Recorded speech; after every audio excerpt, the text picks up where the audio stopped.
Sims, how we all diddly doing? How's everybody holding up? Today I'm going to be giving you the grand tour of Moonwood Mill. This is she. She is very small, but she did come with a game pack. But the theme behind the entire world, it actually used to be a Mesopotamian city where the original, spoiler alert for the lore, used to be a Mesopotamian city where moocasters and mooncasters used to live together, where the original mooncasters and their wolf familiars and then eventually became mooncasters. That's where they lived. And then now times have moved forward and we do not like vampires in this world. And then the werewolves are like, you know what, babe? This town is not being used. What can a post-industrial place do for me? So that's why the werewolves are here where they are today. So just from a first glance of it, we do have Prowler's Patch, which is, it's the only unfurnished lot. So it gives you the ability to do whatever you want with it, obviously. All of the lots in this world are built by James Turner, formerly known as Sim Supply. I love the Sims community because we will never ever let that joke die. So this is just a big open lot. It's got some trees in the background. She's so beautiful. It kind of reminds me of a livable Granite Falls. There we go. Fucking forgot it there. And then around the world, you will find all of these. These have been introduced more recently with a lot of expansion packs. And I think it's a good way just to get information because not all of it is readily available. So you can find out about Moonwood Mill and everything. So that's this first lot. There is also things about the town that you can interact with. For example, here is the werewolf sparring area location. We are not werewolves, so we can't use these. And then also, I thought these were just a new porta potty, but we'll touch on them later. There's a fishing spot here. This is one of the lakes. Don't worry about her though, because she is not, she's not beautiful. She's in fact nothing of the sort. I need to change this to a full moon so we can get the full experience. I think I might have to make these a bed and make them lie in it actually just to get to the full moon. I'll do that. I'll be right back. You do not need to worry about me. You do not need to worry about me. So it's about the full moon now. Well, it is in fact the full moon. You can change that in settings, which I'm really glad they introduced. So there's this werewolf sparring area here. Like I said, we can't use this because we're not werewolves, but werewolves can meet here.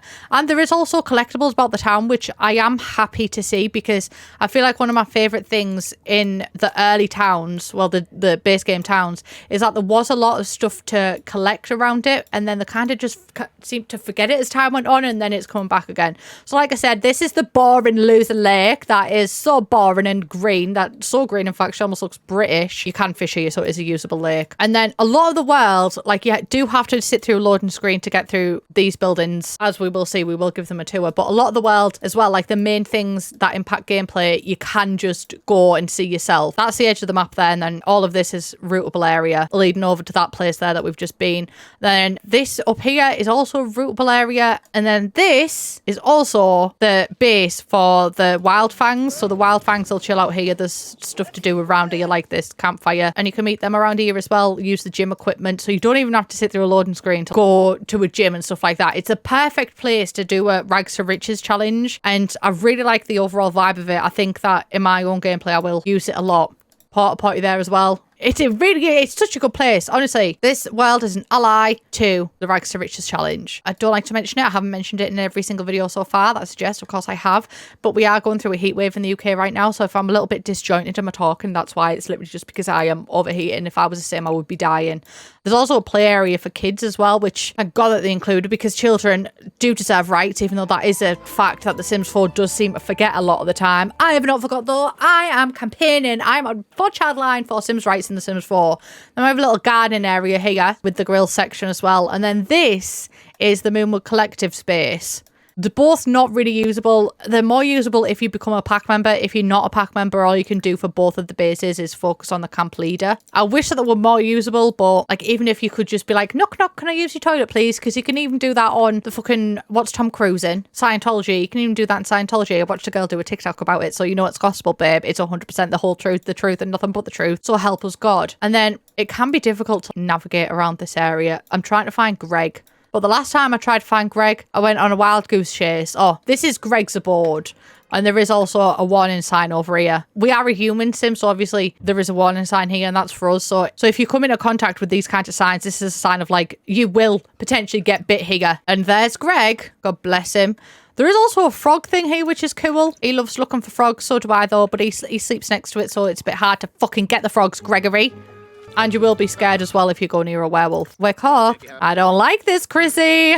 And if you cry, Greg, your Sims will also, run away from him. And if there is other Sims in the area, they will do that too. So that is fun. But then my favorite thing about the world is this lake. So this lake is it. Oh my God. Hello. Is this? I love that you're loving this lake, Siobhan. Didn't expect to see you here. This lake has the luna fish in it, and this luna fish is, you can only fish it during a full moon. And also during a full moon, this lake glistens and sparkles, and it's so beautiful. She's quite pretty, which is why I am so adamantly against the other lake of who we will not say her name. She does not need me to deserve her name. I will not say it. The only lake I know is Lake Lundvik, which is this lake right here. This is the skin of a killer, Bella. You've named my lake after the Loch Ness Monster. I'm surprised we don't have a Loch Ness Monster joke around here, because that lake would have been the perfect one. But anyway, that lake is absolutely stunning. And just like we've seen Siobhan, you can swim here. We can't, because we're about to go piss ourselves, go piss girl. But you can swim in the lake. I think I'm going to do it. I just want to back float. I am shit with directions, but I do find it quite difficult for me to navigate around this. Oh my God. Is that a glaring pair of eyes, or is that a wolf? What? I don't know what's happened to us in the brief time that I left my sim. But you know what? I'm just going to go with it. But yeah, it's a really pretty lake. Has lots of vibes. I am just a slag for the glistening, to be honest. The glistening is so pretty and fantastic. Love her. And then up here as well is the Howling Point. You can only access this through this little secret tunnel here. And then there is also the moon petal, which is the new harvestable that comes with a pack, and that only blossoms under a full moon as well, and you can only get it by being at the Howling Point. But how to get to the Howling Point, you may ask? Well, remember the thing that I thought was a porta potty when I first saw it? Well, there's actually cave openings, and you can like maneuver around the town using all of these caves, but you have to discover it. I'm sure you've seen this by now, but if not, I will just give you an example. So you can go in here and then you can explore the underground, and then you can get to different parts of the world. But obviously, because you can discover all of the world and the lore apart from like the actual buildings without a loading screen, then it's kind of just like teleporting your Sims. So yeah, you can go do that and discover things about it. And then now, time to see the worlds built by James Turner, formerly known as Sim Supply. So, the first one that we have is the Volkov family house. The Volkovs they are really old. How long have you been? 17, babe? A while. Their lineage is like from the original Mooncasters. So this is their house, just a nice, humble family abode. These are like the good vampire... I keep saying fucking vampires. These are like the good werewolves. So these want to do good in the world and everything. And this is Christopher. He's the leader of the Moonwood Collective, and these are his adopted children, apart from Lily. Lily has been here since the Great Vampire War, so I'm guessing that one's Lily's house. And then there is 2 bedrooms here. One of them is Rory's, and Rory is the leader of the Wildfangs, as I've said. So that's that house. A great build, James. Great build. Beautiful. It's giving forks. And I gave a fork about you, James. Then we do have the new moon shack. I do think that this is a reference I know that it's a reference to the moon, but I also think it's a reference to Twilight. So this is the only starter house that comes with the world. Obviously, because the one that we live on. Why didn't I move into the starter home? It's quite silly of me. This is just a cute little house. It's got a little dodgy extension on the side. I love that. She's cute. I like her. She's a good starter. I'm a slag for the fence outside, though. This fence tickles something in my brain. I think it's Scooby-Dooby-Doo. Scooby-Dooby-Doo, where are you? You are in the Sims 4 Werewolf Pack. Fucking love Scooby-Doo. Scooby-Doo in the Girls' School is an absolute masterpiece. Scooby-Doo in the Cyber Chase needs an Emmy and an Oscar. It was absolutely fantastic. Then we also have Grimtooth Baron Bunker, which is run by Celine. And this is like a meeting place for both sides of the werewolves, and I have seen Caleb Vitor bopping about as well. This place is actually really cool. Like I said, it is a meeting point like where both sides of the werewolves can come and interact and stuff, and then this side leads down into dun, dun, dun, dun, dun, dun, dun, the secret bunker, which also has this thing in it, and this thing basically lets you travel to any other part in the world through the secret tunnels. That's one you can have inside of your house, so that's pretty cool. I love the vibes down here. The vibes of this pack are excellent. I do think that the Sims team and James Turner, formerly known as Sim Supply, has done a really good job of it. This is the bar as well, but the bar doesn't come as like one big piece. The bar is separate to that, so it slots in. It's excellent. I really like the bus. The bus is so cool, like the whole idea of repurposing objects and everything.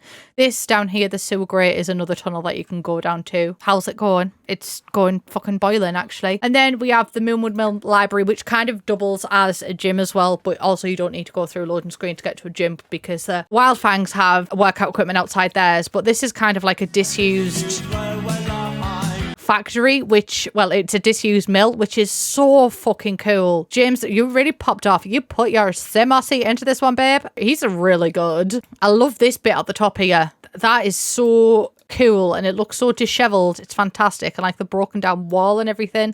So we do have the library side, which is over here, and it's just a nice chill place. You can come chill, do some research, read some books. It's also got toilet and showers. Thank you. Rags to riches challenge. I love this little overgrown area in here. That bit is intriguing. Love it. And then upstairs just has a little reading area, place to draw, and then the top bit has a telescope on it. So the telescope has a plank instead of the other tripod legs, and that is because of Greg. God bless him. This isn't you, Greg. And then this is the part that's been repurposed into a gym, and then we do have the giant telescope out here, like rubbing salt in the wounds for that one, James. So yes, that is the entire overview of Moonwood Mill. It's a really cool world. I think it really does well at selling the vibe of the pack, and the size of the lots are 30 by 30, 50 by 40, 40 by 30, 20 by 15, and 40 by 30 there as well. So yeah, that is everything that I have for you today. Let me know what you think of the world as well, because I'm usually really against small worlds. You know, I would always like for them to be bigger. I would have liked for this to have been bigger, definitely. But I also think that it does kind of fit with the theme.